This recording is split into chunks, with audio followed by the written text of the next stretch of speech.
लेकिन आज हम देखेंगे लड़ाई के लिए तैयार रहना। लड़ाई के लिए हमें क्या करना है? तैयार रहना है।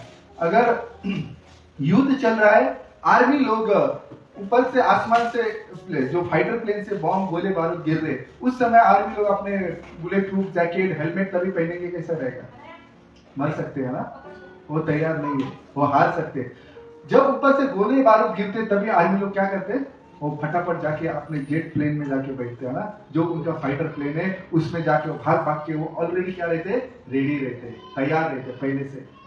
वो कुछ हो गया तो जाके अपना नहाना धोना कपड़ा पहनना ये नहीं करते, वो रेडी बैठे हुए रहते हैं ना। इसके लिए यहाँ पे हम देखते हैं युद्ध के लिए, लड़ाई के लिए आपको और मुझे क्या रहना है? तैयार रहना है। और यहाँ पे एक स्टोरी है, उन्होंने इसी तरह कहा कि एक दो भाई थे और दो भाई गर्मियों की छुट्टी में घूमने जाते थे हमेशा परिवार के साथ, और घूमने जाते थे तो तालाब में उतरते थे। हर साल में वो लोग क्या करते थे? तालाब में, ऐसे झरने में, नाले में हो गया, समुद्र में उतरते थे और वहां की मच्छियां, वहां की सुंदरता को देखते थे। और वो लोग क्या करते थे? अगर सुबह उठते ही वो लोग क्या करते थे? रेडी होने को क्या लग सकता है? समय लग सकता है। उन दोनों भाई क्या करते थे? रात को ही जो कपड़ा पहनते थे उसके नीचे अंदर ही वो लोग पहले स्विमिंग कॉस्ट्यूम पहन लेते थे, उसके ऊपर से कपड़ा पहन के सोते थे, ताकि सुबह उठ के उन्हें तैयार होना ना पड़े, समय ना गवाए। कमल भाई आवाज एकदम तो तैयार होना ना पड़े ना सुबह सुबह उठते हुए, लेकिन वो रात को तैयार होते थे। सुबह जैसे सुबह होता था वो लोग निकल पड़ते थे। उसी तरह हमें क्या होना है? युद्ध के लिए तैयार होना है। अगर हम देखते हैं हमारे पास परिस्थितियां है, सब कुछ बिखर के पड़ा है हमारे घर के माहौल में या किधर भी, उस समय में क्या हम वचन का, बाइबल कौन सा वचन मुझे काम करेगा, तभी खोलते बैठे, है ना? ये हमें दिन प्रतिदिन के जीवन में हमें क्या करना है? तैयार करना है। उस समय में हमारे पास वचन होना चाहिए, वचन से हमें प्रार्थना करने वाला होना चाहिए, है ना? यीशु मसीह ने जब भी शैतान को डांटा, हम देखते मत्ती की पुस्तक 4 अध्याय में, वहां पे यीशु मसीह ने किसका इस्तेमाल किया है? वचन का इस्तेमाल किया है। उसी तरह जब भी हमारे जीवन में दुख आता है, परिस्थिति, बीमारी, कोई भी तंगी क्यों ना हो, हमें क्या करना है? वचन से प्रार्थना करना है। या तो तभी हम वचन के एक एक बाइबल के पेज पलटते पलटते दिन निकल जाएगा और वो वचन नहीं मिलेगा ना। हम जब अभी से तैयार होंगे तो क्या होगा? उस समय के लिए हम तैयार रहेंगे। और बाइबल में हम लोग इफिसी की पुस्तक 6 अध्याय उसका 10 से लेकर 18 तक हम पढ़ेंगे। इफिसी की पुस्तक 6 अध्याय 6।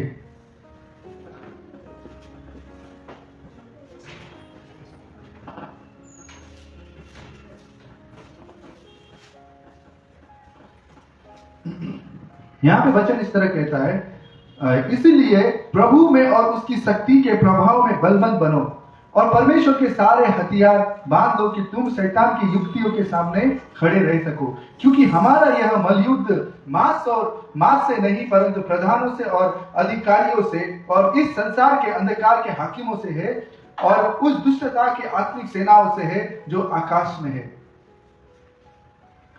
इसीलिए परमेश्वर के सारे हथियार बांध लो कि तुम बुरे दिन में सामना कर सको और सब कुछ पूरा करके स्थिर रह सको। इसीलिए सत्य से अपनी कमर कसकर और धार्मिकता की झिलम पहनकर और पांव में मेल के सुसमाचार की तैयारी के जूते पहनकर और इस सब के साथ विश्वास की ढाल लेकर स्थिर रहो, जिससे तुम उस दुष्ट के सब जलते हुए तीरों को बुझा सको और उद्धार का टोप और आत्मा की तलवार जो परमेश्वर का वचन है ले लो। हर समय हर प्रकार से आत्मा में प्रार्थना और विनती करते रहो और इसीलिए जागते रहो कि सब पवित्र लोगों के लिए लगातार विनती किया करो। आमीन। यहाँ पे पौलुस क्या कह रहा है? हमें हर एक हथियार को लेके रहना है ना, पहनना है। जिस तरह एक सिपाही जो आर्मी है वो क्या करते हैं? हेलमेट, शील्ड, है ना, झिलम। हम अगर आज से 200-300 साल पहले के सिपाही को देखे तो क्या करते थे?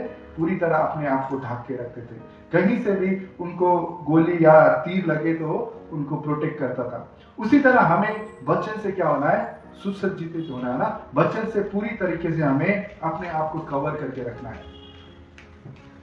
तो सच्चाई से खड़े रहना है ना हमें। पहला क्या है? यहाँ पे हम देखते हैं 6 चीजें ना। सत्य का कमर बेल्ट, और दूसरा है उद्धार, धार्मिकता का झिलम, उद्धार की टोप, सुसमाचार के जूते और पवित्र आत्मा का तलवार। ये सारे चीज 6 चीजें है ना। ये 6 चीज में से पहला हथियार क्या है? कमर पट्टा, सत्य का कमर पट्टू का लिखा है ना। अगर हम यहाँ पे देखें 14 में, इसीलिए सत्य से अपनी कमर कसकर और सत्य से अपनी कमर कसकर, पहला यहाँ है सत्य। यहाँ पे सच्चाई जो है वो केवल किसमें है? यीशु मसीह में। हमें सत्य से क्या करना है? अपने कमर को कस के रखना है ना। अगर हम झूठ के बुनियादी पे अपना जीवन रखते तो हमारा जीवन क्या होता है? खत्म होता है। हम किसी भी चीज कोई भी आप पर और मुझ पे भरोसा नहीं करेगा अगर हम झूठ पे अपना जीवन को बुनियादी करते हैं तो। अगर झूठे सोच पे हम चलते हैं तो हम मसीह के उस सच्चे प्रेम को हम जान नहीं पाएंगे। इसके लिए यहाँ पे जो सत्य है, सत्य पर हमें क्या करना है? खड़े रहना है। यहाँ पे अगर हम देखें, हमें हर समय संभावित लड़ाई के लिए तैयार रहने की जरूरत है, क्योंकि हमें बस पता नहीं होता कि शैतान कब और कहां हमला करेगा। यह ना सोचे कि आज सब ठीक है तो कल भी अपने आप ठीक रहेगा। शैतान तुम्हें हर हालत में हराने की कोशिश करता है ना। उसका काम क्या है? आपको और मुझे हराने का, गिराने का उसके काम है। हमें पता नहीं, सब कुछ आज हमारे जीवन में अच्छा चल रहा है, न जाने कल अचानक कौन सी विपत्ति आ जाए, आपको और मुझे नहीं पता चलेगा। हमें लगेगा सब कुछ सही है, लेकिन कहीं ना कहीं हमने उसके लिए रास्ता खोल के रखे रहते हैं। उसी रास्ते से वो क्या करता है? वार करता है, वहां से वो घुसता है।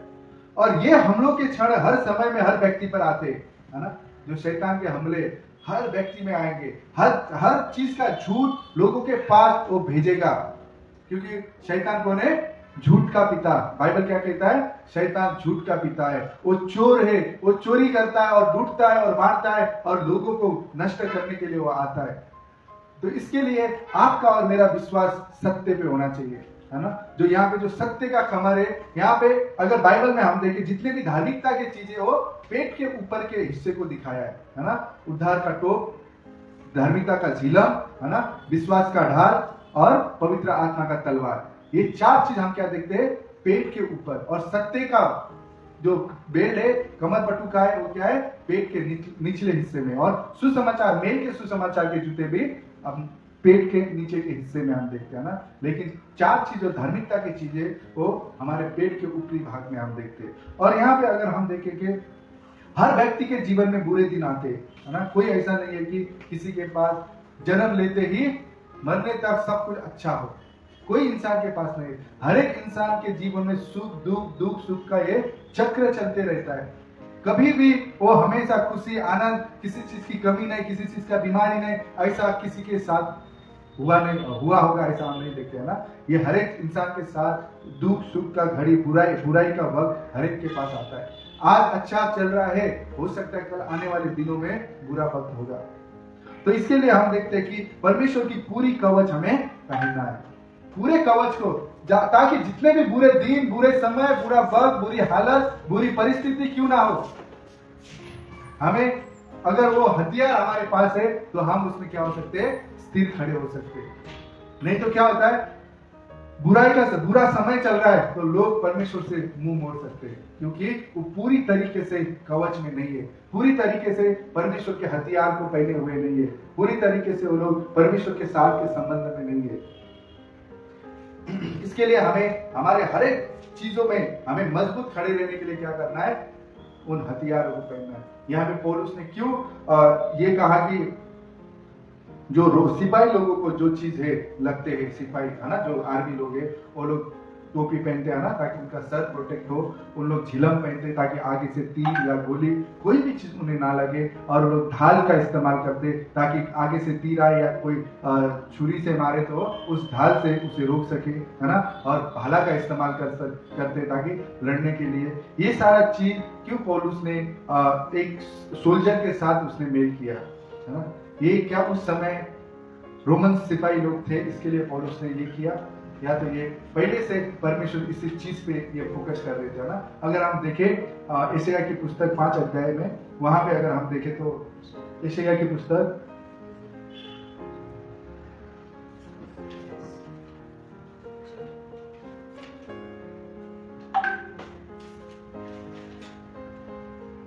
52 का 11 हम देखेंगे। यशायाह 52 का 11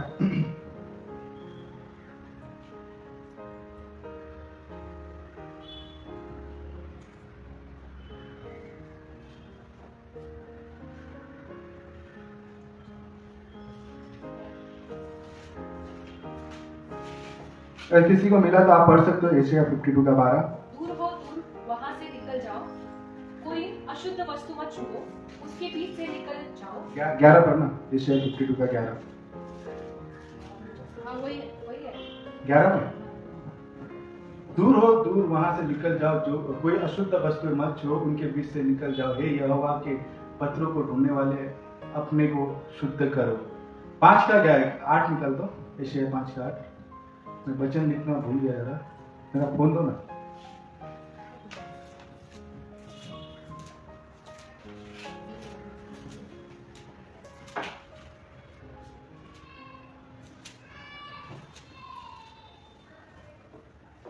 हाँ 11 का 5, यशायाह 11 का 5।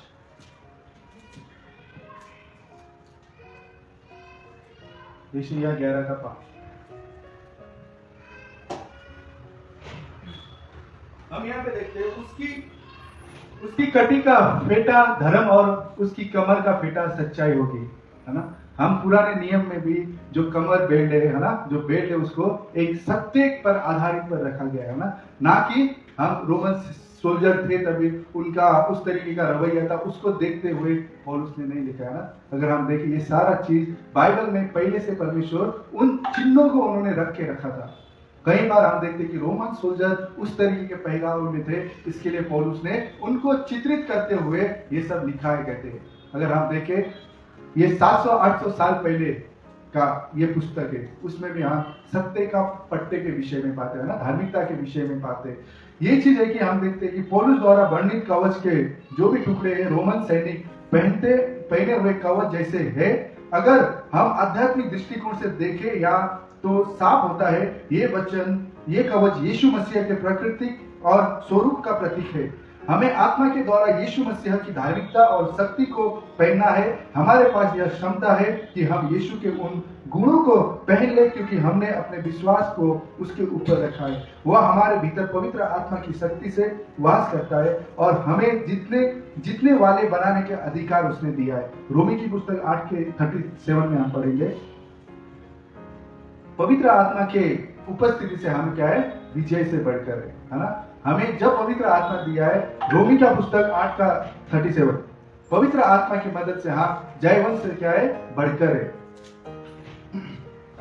रोमी का पुस्तक 8 का 37।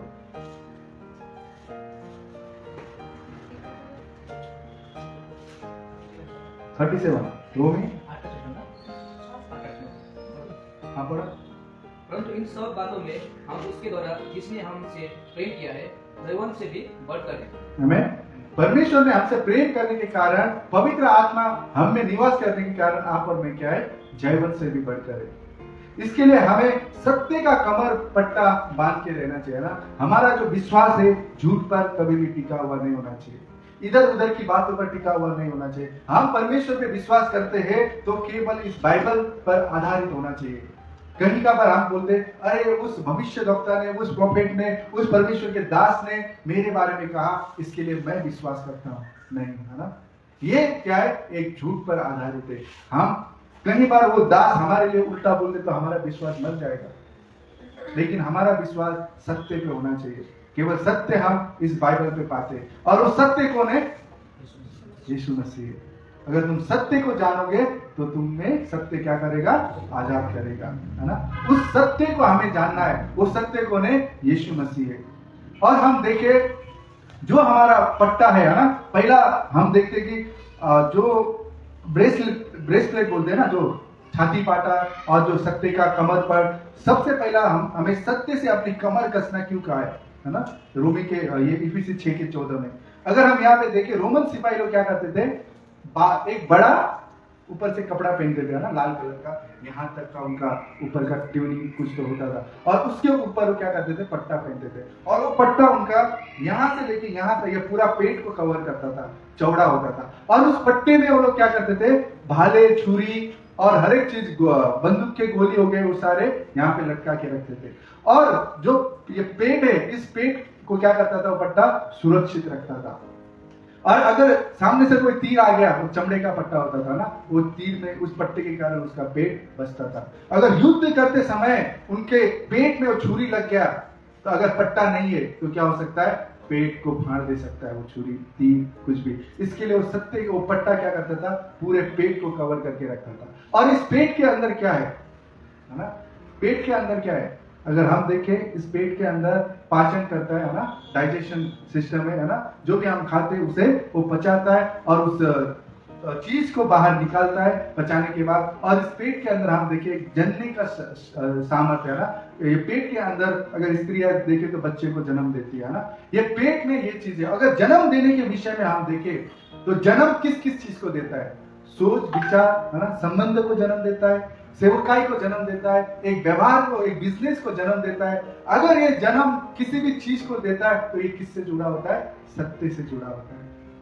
अगर ये सत्य के साथ कोई संबंध नहीं जुड़ा है, सत्य के साथ कोई व्यापार नहीं जुड़ा है, सत्य के साथ कोई भी बिजनेस नहीं जुड़ा है ना, तो क्या हो सकता है, वहां पे नुकसान हो सकता है, वहां पे धोखाधड़ी का सामना करना पड़ सकता है, वहां पे भावनात्मक चीजों में ठेस पहुंच सकती है। अगर सत्य में के साथ वो संबंध, कोई भी सेवकाई चल यहाँ पे सत्य के साथ अगर हम नहीं है तो यहाँ पे धोखा मिल सकता है ना। अगर चर्च में हम आए, किसी को बोले भाई मुझे पैसे की जरूरत है, मैं तुझे अगले महीने दे दूंगा, पैसा दिया, उसके बाद गायब हुए तो क्या होगा, विश्वास टूट गया है ना, विश्वास टूट गया। क्योंकि हम सत्य के जो यीशु पे विश्वास करता है करके लोग क्या करते, देते, लेकिन वो इंसान कुछ समय में गायब होता है तो उसका जो विश्वास था सत्य पे नहीं था, वो कुछ लालच, कुछ लोगों से आशा के हिसाब से चर्च आता था। अगर हम देख सकते हैं तो सबसे पहला हमारा विश्वास किसमें होना चाहिए, सत्य में होना चाहिए।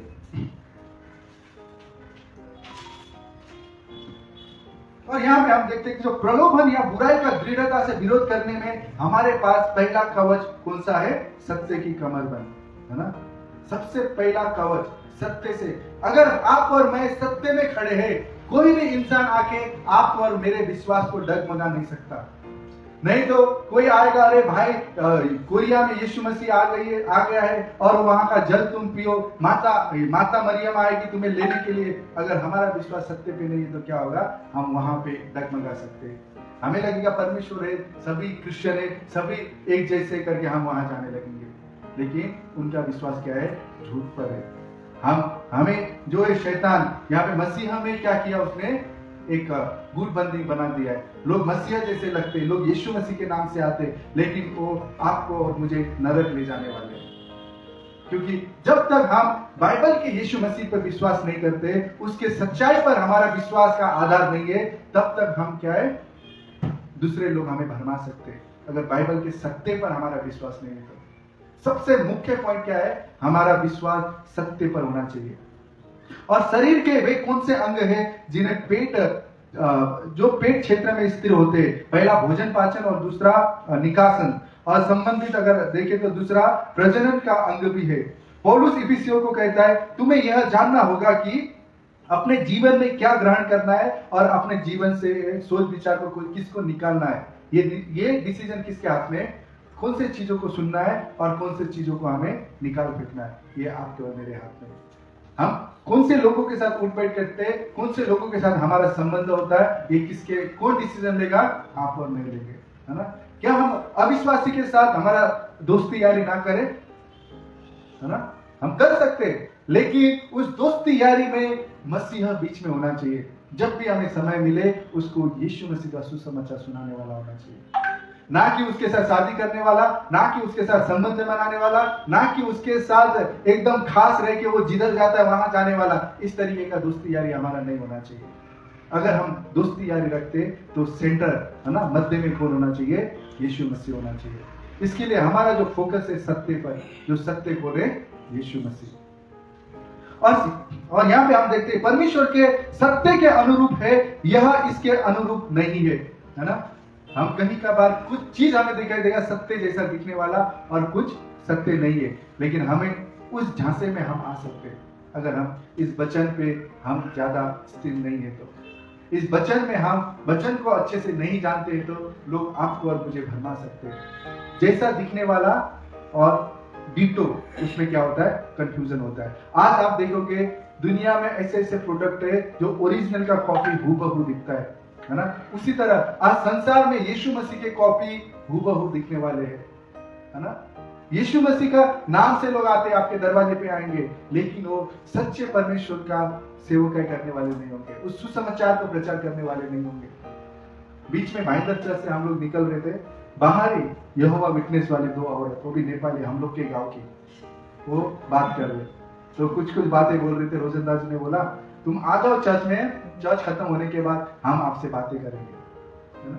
वो बोल रहे थे हम जिस तरह यीशु मसीह ने चेले लोगों को भेजा है, उसी तरह हमारे चर्च ने हमें भेजा है लोगों को सुसमाचार सुनाने के लिए। अभी ऐसे बात सुनोगे तो उनमें और हमने क्या फर्क लगेगा ना, क्योंकि नहीं, वो अलग स्ट्रीम वाले, वो यीशु मसीह को परमेश्वर नहीं मानते, है ना, यहोवा विटनेस वाले। तो इस तरीके से लोग मिल सकते हैं आपको। यीशु मसीह का बाइबल के वचन लेके और कह रहे थे हम वही जो बाइबल को तुम मानते हो उसी बाइबल को हम भी मानते हैं बोल रहे थे, और बाइबल का वचन खोल के दिखा रहे थे, है ना। इस तरीके से हम फंस सकते अगर सत्य पे हमारा विश्वास नहीं है, सत्य से हमने अपने कमर को कस के नहीं रखा है। अगर सिपाही युद्ध पे लड़ते समय उसका पैंट ढीला है तो कैसे ही लड़ेगा, है ना, या बंदूक चलाएगा या पैंट को बार बार ऊपर करते हुए। उसी तरह आप और मैं सत्य पे नहीं है, टिके हुए नहीं है, तो हमें कोई भी आके भरमा सकता है, हमें कोई भी आके अपने जाल में कर सकता है। शैतान आप सामने से आके वो अक्सर उससे बातें नहीं करेगा, वो किसी मनुष्य के द्वारा, किसी और इंसानों के द्वारा वो आपको और मुझे भरमाएगा, है ना। इसके लिए इफिसियों की पुस्तक में क्या कहा है, हमारा युद्ध मांस और लहू के साथ नहीं है। किसके साथ है? जो दुष्ट आत्मा की सेना जो आसमान में है, और वो क्या करती है, लोगों के द्वारा आपको और मुझे भड़काता है, लोगों के द्वारा आपको और मुझे भरमाता है। अगर हम सत्य पे नहीं टिके हैं तो हो सकता है हम फिसल जाए। अगर हम बाइबल का वचन नहीं पढ़ते तो लोग कोई आके बोल सकता है भाई चलना आज पीते, एक बार पीने से क्या होता है। यीशु मसीह ने तो पानी को दाखरस बनाया है ना, दाखरस मतलब दारू है। इस तरीके से लोग आपको भरमा सकते हैं अगर हम बाइबल के सत्य पे नहीं टिके तो, और हम पी भी सकते हैं। लेकिन वो पानी एक क्या था, आज का जो दारू है उस तरीके का दारू नहीं था, है ना। वो एक प्यूरिफाइड, एक शुद्ध पानी, है ना, शुद्ध, जो कि हम देखते हैं कि जो आज अल्कोहल मिक्स होता है उसमें अल्कोहल नहीं था, तो वो अलग चीज था ना, दाखरस था वो। आज का जो अल्कोहल है वो अलग ही लेवल का रहता है। इसके लिए हमें वो सब जानना चाहिए ना। अगर हम बाइबल नहीं पढ़ते, जस्ट यहाँ पे जो बोलते हो सुनते, क्योंकि यहाँ पे हम सभी चीज एकदम डिटेल में नहीं जाता है ना। जब भी वचन प्रचार होता है तो सब कोई वचन प्रचार में उत्साहित होता है, शिक्षा होता है ना। वहाँ पे थोड़ा एप्लीकेशन होता है, लागू करने वाले रहते, स्टोरी रहते। जब तक आप और मैं खुद बाइबल नहीं पढ़ेंगे, खुद बाइबल पर मनन नहीं करेंगे, तब तक हम इस सत्य पर मजबूती से नहीं टिके रहेंगे। आपको और मुझे पढ़ना ही नहीं है, बल्कि क्या करना है, मनन भी करना है ना। जब तक हम मनन नहीं करेंगे तब तक हम क्या होंगे, लोगों के झांसे में आते रहेंगे। पढ़ते तो सभी है, संसार के डॉक्टर, साइंटिस्ट, जो खोज करने वाले लोग हैं वो भी बाइबल पढ़ते हैं, है ना। साइंटिस्ट लोग खोज कहां से करते हैं, बाइबल पढ़ते हैं ना। तारे लोगों के लिए अगर अय्यूब के पुस्तक में देखें, जो मिल्की वे गैलेक्सी है, तारा ग्रहण के लिए सब हम अय्यूब की पुस्तक में पाते हैं। और वो लोग सब लोग खोज करने के लिए कौन से धर्म पुस्तक में क्या लिखा है करके सब पढ़ते हैं, लेकिन विश्वास नहीं करते और मनन नहीं करते। लेकिन आपको और मुझे इस चीज पे विश्वास करना है और मनन भी करना है। और ये परमेश्वर के सत्य के जो बातें सत्य है, हमें उन्हें अपने जीवन में ग्रहण करना है और उनका हिस्सा बनना है और उनको मनन करना है, उन पर विश्वास करना है, उन्हें अपने स्वभाव दृष्टिकोण के रूप में अपनाना है और अपने मार्गदर्शक सिद्धांत बनाकर जीना है। जो बातें सत्य नहीं है उन्हें शीघ्र ही निकाल लेना है। वे समय ऊर्जा का क्या है, बर्बादी है। झूठे लोगों के साथ आप बैठने से अच्छा वहां से निकलो, है ना। वहां पे बेफालतू की बात हो रही है, गपशप हो रही है, तो वहां पे बैठो मत, वहां से निकलो और आप वचन में समय निवेश कर सकते हो, आप प्रार्थना में समय निवेश कर सकते हो, है ना। नहीं तो आप ऐसे 4-5 लोग ऐसे बैठे वहां पे कुछ भी बातें कर रहे हैं, वहां पे बैठ के उनकी बात को सुनने से अच्छा हमें क्या करना है, परमेश्वर में समय बिताना हमें सीखना है, एकांत में समय बिताना हमें सीखना है। दूसरों के साथ ऐसा करो इससे पहले कि उन्हें तुम्हारे साथ ऐसा करने का अवसर मिले। हम सब चाहते हैं ना, हर एक लोग हमारे साथ अच्छा व्यवहार करे, कौन नहीं चाहता है, हर एक चाहता है ना। उससे पहले हमें उनके साथ अच्छा व्यवहार करना है। अगर जब तक हम दूसरों के साथ अच्छा व्यवहार नहीं करते, तब तक हम दूसरों से उम्मीद भी कैसे लगा सकते कि मेरे साथ अच्छा व्यवहार करें। अगर हम यीशु मसीह ने जो कहा है, जब अपने दुश्मन से प्रेम करो, है ना, अपने पड़ोसी से प्रेम करो, दुश्मनों के लिए प्रार्थना करो, ये सत्य के वचन को हम थामे नहीं रहेंगे तो हम क्या करेंगे? जिसने भी आपका और मेरा हृदय में ठेस पहुंचाया है उसको क्या करेंगे?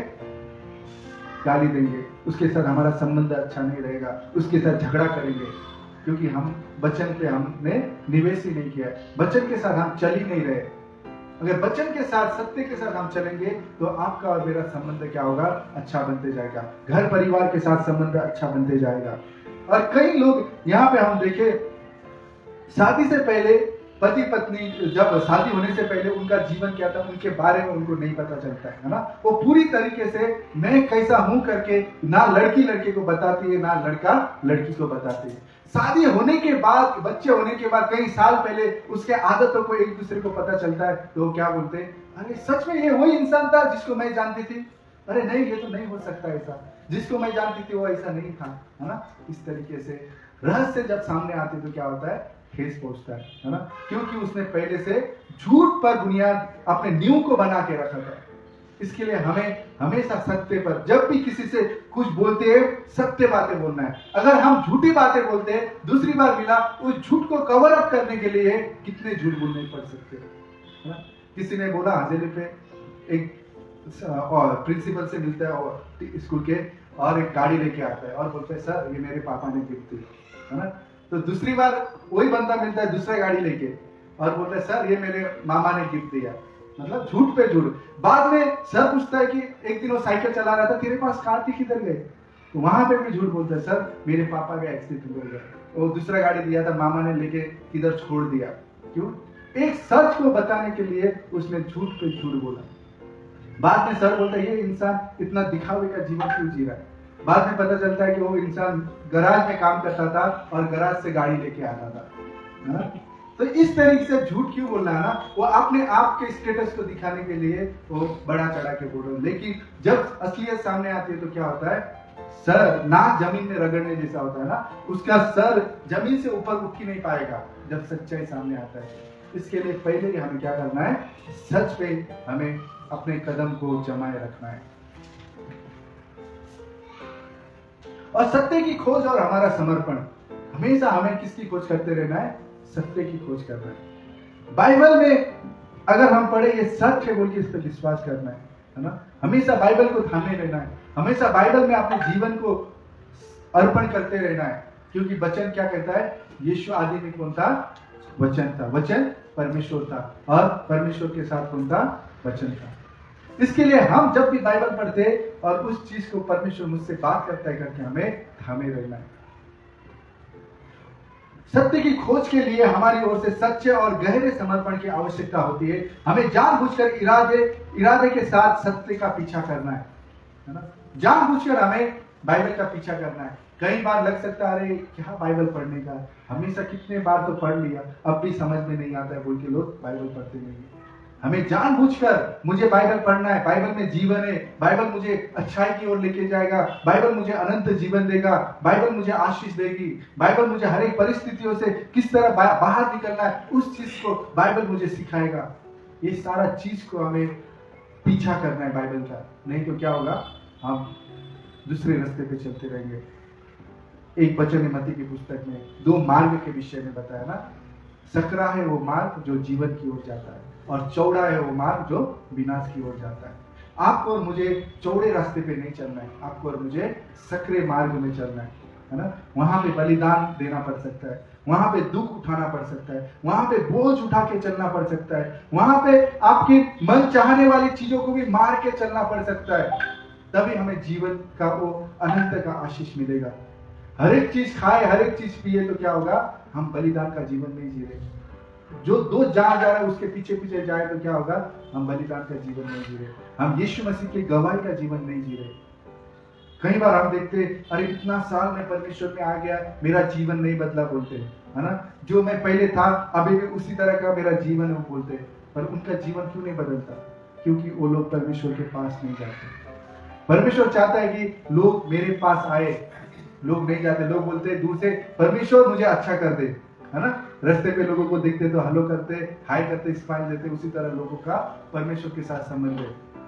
परमेश्वर वो कभी नहीं चाहता है। परमेश्वर चाहता है कि लोग सामने से मेरे पास आए, घुटने टेके मुझसे मांगे, ताकि मैं उनके जीवन को परिवर्तन करूं। ये बाइबल का सत्य है ना। हम बाइबल में देखते हैं हर एक लोगों के जीवन में तभी कार्य हुआ है, वो लोग सामने से यीशु मसीह को पुकारे। बर्तिमाई जो अंधा भिखारी था, उसने क्या किया? भीड़ में जोर जोर से यीशु मसीह को पुकारा। और 12 साल से लहू बहने वाली स्त्री, उसने क्या किया? भीड़ में यीशु का मैं कपड़ा भी छू लूं तो मैं चंगी हो सकती हूँ करके उसने उसके कपड़े को छुआ, है ना। उसके पास गए जो भी लोग, जो भी चंगे होने चाहते थे, जो भी अच्छा होना चाहते थे, वो किसके पास गए? यीशु मसीह के पास गए। आज लोगों को यीशु मसीह के पास जाना अत्यंत जरूरी है, लेकिन उसके पास नहीं जाते। चर्च में आने से नहीं होता है। हम चर्च में तो बहुत लोग आते जो परमेश्वर को नहीं जानते, वो लोग भी चर्च में आते, लेकिन एकांत में उसके पास जाना वो अलग बात है ना। गुप्त में जब उससे हम प्रार्थना करते, वो प्रार्थना क्या होता है? सुनाई होता है। परमेश्वर चाहता है कि हम अकेले में उसके साथ समय बिताए, संगति करें, तब जाके परमेश्वर हमारे जीवन को फलवंत बनाएगा, आत्मा के गुणों से भरेगा, है ना। सत्य पे जीवन किस तरह होता है वो हमें सिखाएगा। हमें यह ध्यान रखना चाहिए कि हम किन लोगों के साथ उठपट करते हैं, किन के साथ समय बिताते हैं और किन स्थानों पे जाते हैं।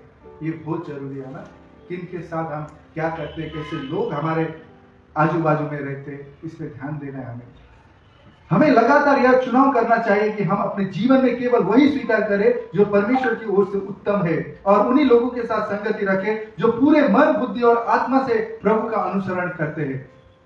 हमें वैसे लोगों के साथ नहीं रहना है जो आपको और मुझे गलत राह पर लेके जाते हैं। हमेशा हमें उन लोगों के साथ संगति बनाए रखना है जो परमेश्वर का मार्ग दिखाते हैं। बाइबल में हम देखते हैं एलिया का पीछा किया, है ना। जब वो रैप्चर हो रहा था, जब परमेश्वर उसे उठा रहा था, तब भी वो बोलता है मैं तुझे तब तक नहीं छोड़ूंगा जब तक तू मुझे 2 गुना आशीष ना दे। उसी तरह हमें उन लोगों का पीछा करना है जो परमेश्वर का मार्ग दिखाता है, परमेश्वर की शिक्षा में आपको और मुझे बनाए रखता है, हमें सिखाता है। उसके साथ आपका और मेरा संगति होना चाहिए, ना कि शराबी के साथ, ना कि मस्ती करने वाले के साथ, ना कि नशेड़ी के साथ, ना कि चुगली करने वाले के साथ, ना कि झगड़ा लगाने वाले के साथ। ऐसे लोगों के साथ आपका और मेरा संगति नहीं होना चाहिए। और यहाँ पे वचन कहता है कि अविश्वासी के साथ एक जुओं में हम ना जोते, है ना। हम अगर 2 कुरिन्थी 6 का 14 से 18 हम पढ़ते, 2 कुरिन्थी 6 का अविश्वासी और विश्वासी का क्या मेल, है ना। प्रभु की आत्मा का और जो मूर्ति का है उसका क्या मेल। अविश्वासी के साथ असमान जुओं में ना जूतो, क्योंकि धार्मिक और अधर्म का क्या मेल, जो या ज्योति और अंधकार की संगति, और मसीह के बलियाल के साथ क्या लगाव, या अविश्वासी के साथ विश्वासी का क्या नाता, और मूर्तियों के साथ परमेश्वर के मंदिर का क्या संबंध, क्योंकि हम तो झूठे परमेश्वर के मंदिर है। जैसा परमेश्वर ने कहा है, मैं उसमें बसूंगा और उसमें चला फिरा करूंगा और उनका परमेश्वर होऊंगा और वे मेरे लोग होंगे। आमीन, है ना। ये सत्य है, इस सत्य पर हमें खड़ा रहना है ना। यीशु मसीह हम में, हम यीशु मसीह में, है ना। जब भी हम दाखरस लेते हैं, हम क्या बोल के लेते हैं? उसका मांस मेरे मांस से, उसका लहू मेरे लहू से मिलता है ना। इस सत्य में हमें जीवन बिताना है। केवल यीशु ही सत्य करके हमें उस हकीकत पर चलना है। काल्पनिक चीजों पे हमें विश्वास रखते हुए हमें अपने जीवन को नहीं चलाना है। और सत्य में जीने का केंद्र, सत्य में जीने का मूल केंद्र अपने विचार और सत्य की यह कमरबंद बांधने का अर्थ यह है कि आप यीशु को अपना उद्धारकर्ता मानने और पूरे हृदय से उस पर विश्वास करने का, अनुसरण करने का सचेत निर्णय ले। एक समर्पण बहुत गंभीर बात है ना। जब हम समर्पण करते एक गंभीर बात है। बहुत सारे संबंधों को छोड़ना पड़ सकता है ना जब हम यीशु मसीह को आते। इसके लिए बच्चन में क्या लिखा है? मैं धरती पे मेल मिलाप कराने नहीं आया, माँ को बेटी से झगड़ा लगाने, बाप को बेटे से झगड़ा करने, है ना, इस तरीके से आया। जब भी कोई इंसान मसीह को अपनाता है, उसके घर में उसके साथ अच्छा व्यवहार नहीं होता है। जो भी इंसान या बेटी परमेश्वर को अपनाती है तो उसकी माँ क्या करेगी, उसको किरकिर करेगी, उसको ताना मारेगी, गाली देगी, मारेगी, पीटेगी। उसी तरह अगर बेटा करे तो उसका बाप उसको ताना मारेगा, सुनाएगा, मारेगा, है ना। उसका जो भी उसको खर्चा पानी देता था वो बंद कर सकता है। बाप बेटे में झगड़ा हो सकता है, क्योंकि लोग सत्य को आसानी से स्वीकार नहीं करते।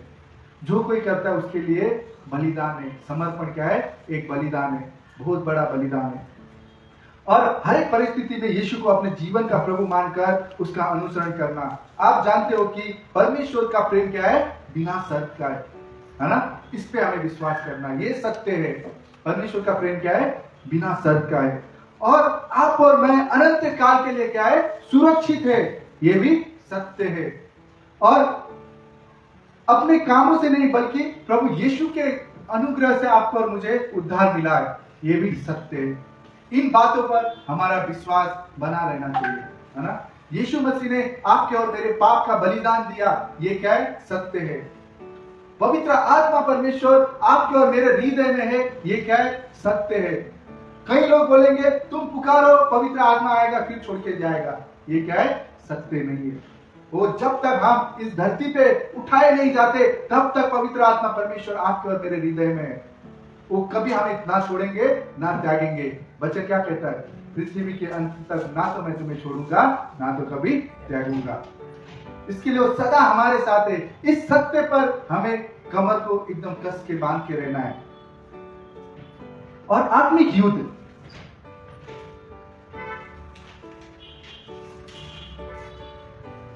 भजन संहिता 119 का 9 से 11 हम पढ़ेंगे। भजन संहिता 119 का 9 से 11।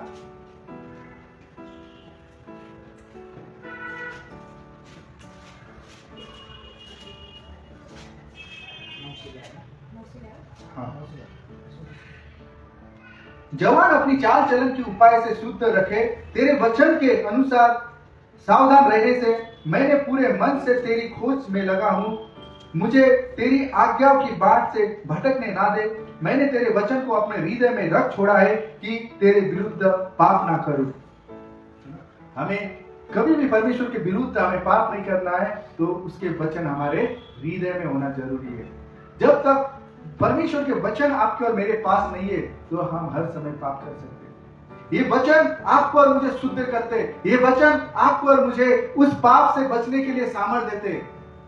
अगर वचन नहीं है तो आप उस पाप में गिर पड़ेंगे। अगर वचन आपके और मेरे पास नहीं है तो पवित्र आत्मा परमेश्वर आपसे और मुझसे बातें नहीं करेगा। पवित्र आत्मा परमेश्वर कैसे बातें करता है? केवल इस बाइबल के वचन के द्वारा ही आपसे और मुझसे बातें करता है। उसका बात करने का सोर्स कुछ और नहीं है ना। किसी और तरीके से वो बात नहीं करेगा। अगर आप परमेश्वर से बातें करना चाहते हो तो बाइबल पढ़ो, इस बाइबल के वचन को अपने हृदय में रख छोड़ो। इन्हीं वचन के द्वारा परमेश्वर आपसे और मुझसे बातें करेगा। एक जवान अपने चाल चलन को कैसे शुद्ध रखे, है ना। अगर एक जवान को अपने चाल चलन को शुद्ध रखना है तो उसको इस वचन में समर्पित होना पड़ेगा। यीशु मसीह में अपने आप को समर्पित कर जीवन जीना पड़ेगा। नहीं तो जवान क्या होते, फिसल सकते हैं ना। यहाँ पे अगर हम देखते जब आप किसी निर्णय मूल्यांकन का चुनाव का सामना करते हो तो आपका पहला विचार ये होना चाहिए, क्या यह परमेश्वर के वचन के अनुसार है ना। सबसे पहला किसी भी चीज का हम डिसीजन लेते हैं, क्या ये परमेश्वर के वचन के अनुसार है और क्या मुझे पूरी सच्चाई बताई जा रही है ना। जो कुछ भी आप और मैं डिसीजन लेते कुछ करने के लिए, तो जो सामने से जो बोलता है क्या उस चीज के बारे में आपको और मुझे पूरी सच्चाई पता है, और क्या यह यीशु के साथ मेरे संबंध के विरुद्ध है ना। इस चीज का भी हमें ध्यान रखना है। जो कुछ हम कर रहे हैं परमेश्वर के और हमारे संबंध के विरुद्ध में जो कार्य आता है, क्या यह परमेश्वर के प्रेम के सत्य के अनुरूप है। परमेश्वर का जो प्रेम है उसके सत्य के खिलाफ है, तो अगर ऐसी चीज है तो हमें नहीं करना है। इसी प्रकार सत्य जो परमेश्वर के वचन पर आधारित है, हर निर्णय, हर संबंध, हर चुनाव के लिए छन्नी बन जाता है। धीरे धीरे ये सब बातें स्वाभाविक हो जाती है बिना अधिक सोच विचार के। मैं यीशु में हूं, यीशु मुझ में है और पवित्र आत्मा की सामर्थ से मसीह का सत्य मुझ में है। आमीन, है ना। पवित्र आत्मा की सामर्थ से मसीह का सत्य आप में और मुझ में, हम सभी में है। और सत्य का कमरबंद पहनने का अर्थ है कि यह घोषित करना कि परमेश्वर का सत्य हमारे पास है, वह हमारा हिस्सा है और हर समय हमारे जीवन में वह कार्य कर रहा है। हमें है ना, सत्य का घोषणा करना, जो सत्य का बेल्ट है हमें उसका घोषणा करना, ना कि आप एक बड़ा पट्टा पहन के जिधर भी घूमो, ये नहीं कह रहा ना, हमें इसका घोषणा करना है। एक उदाहरण के लिए पौलुस ने बोला है बेल के विषय में, जो कि बेल हमारे पेट को बचा सकता है ना। एक सैनिक को तीर आए तो तीर को रोक सकता है, चाकू तलवार की लड़ाई में पेट कटने से वो बेल बचा सकता है। उसी तरह अगर हम सत्य के साथ खड़े हैं तो हमें कोई भी डगमगा नहीं पाएगा, है ना। 2 जन बाइबल में हम पाते, 2 जन ने घर बनाया, एक ने बालू के रेत से बनाया, दूसरे ने चट्टान पर घर बनाया। और इस कहानी से याद आया, मेरे गांव में एक जन था, उसने ईंट का घर बनाया और उसने क्या किया, मट्टी से ईंट को जोड़ा, है ना, जो बीच में माल लगाते, जो कि सीमेंट और रेत को लगा के बीच में उसको जोड़ता है। उसने उसको जोड़ने की जगह उसने क्या किया, मट्टी से ईंट को जोड़ा। और एक दिन क्या हुआ, बहुत बड़ा उसका घर का लेंटर बनना बाकी था, उसने जब टीन डालने वाला था घर के ऊपर, छत के ऊपर टीन, तो एक दिन क्या हुआ, पानी आया और पूरा हुरी चला, पूरा जितना भी काम किया था सब उसका घर गिर गया, है ना। उसने क्या किया, मिट्टी पर उसने अपना घर बनाया। और बाइबल में हम देखते, एक इंसान ने बालू पे जिसने घर बनाया, उसने क्या किया, तूफान आए, आंधी आया, तूफान आया और उसका घर गिर गया। लेकिन जिसका घर चट्टान पे था, उसका घर कितना भी तूफान, आंधी, बाढ़ आई, लेकिन उसका घर गिरा नहीं, क्योंकि उसने अपना घर सत्य पर बनाया था। वो सत्य कौन है, यीशु मसीह है ना। चट्टान का मतलब क्या है, यीशु मसीह को दर्शाता है ना, चट्टान, क्योंकि दाऊद हमेशा कहता है यहोवा मेरी चट्टान है ना। उस चट्टान पर आपको और मुझे अपना घर बनाना है, उस चट्टान पर आपके और मेरे संबंध टिके होना चाहिए। उस चट्टान पर हर एक परिस्थिति जब आए, उस चट्टान के पास जाने वाले हम बनना चाहिए। नहीं तो क्या होगा, हम टूट सकते हैं, हम बिखर सकते हैं, हमारे संबंध खराब हो सकते हैं, हम मायूस हो सकते हैं, हम निराशा हो सकते हैं, अगर हम उस चट्टान के पास नहीं जाते हैं। तो आज पति पत्नी में झगड़े क्यों होते हैं, क्योंकि बीच में यीशु मसीह नहीं है ना, बीच में सत्य नहीं है। क्योंकि आज हम देखते पत्नियां हर बार 5 साल 6 साल पहले की बात क्यों लाती है, हाँ? अरे तुमने पहला ऐसा किया था, क्योंकि हमने, जो पुरुष है, जो पति है, उसने झूठ बोला होता है ना, उस समय में झूठ बोला होता है उस चीज को छुपाने के लिए। इसके लिए जब भी मौका मिलता है तो पत्नी क्या बोलते हैं, कोई बात लेके झगड़ा होता है ना, पुरानी बातों से झगड़े की शुरुआत होती है। भले अभी का डिस्कशन कुछ भी क्यों ना हो, बात किधर जाती है, पुरानी शादी से पहले की बात, है ना, मिलने से पहले की बात। तो इसके लिए हमें अपना दिल सत्य पे बनाना चाहिए। अगर 5 दिन से हम सत्य पर अपना जीवन को बनाएंगे तो वहां पे कोई गुंजाइश नहीं आएगी, है ना, कोई भी झगड़ा, कोई भी हमारा संबंध खराब हो, कोई भी ऐसा परिस्थिति माहौल नहीं आएगा। अगर झूठ पे झूठ बनाएंगे तो घर के संबंध बिखर सकते हैं ना। घर का हर एक परिस्थिति जो कि एक सत्य पर टिका होता है, अगर वहां पे सत्य नहीं है तो क्या होगा, सब कुछ गिर सकता है। उसी तरह जो जिसने बालू से अपने घर को बनाया था, तो आपको और मुझे किस पे अपने संबंध को बनाना है, सत्य पर। आपको और मुझे किस पर अपने विश्वास के नींव को डालना है, सत्य पर। और वो सत्य कौन है, यीशु मसीह। हमें हम एक गीत गा के अंतिम में प्रार्थना करेंगे, नहीं ठीक है, मैं पास्टर को दूंगा।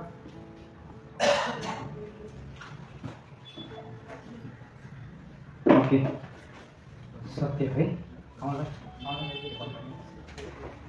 ओके।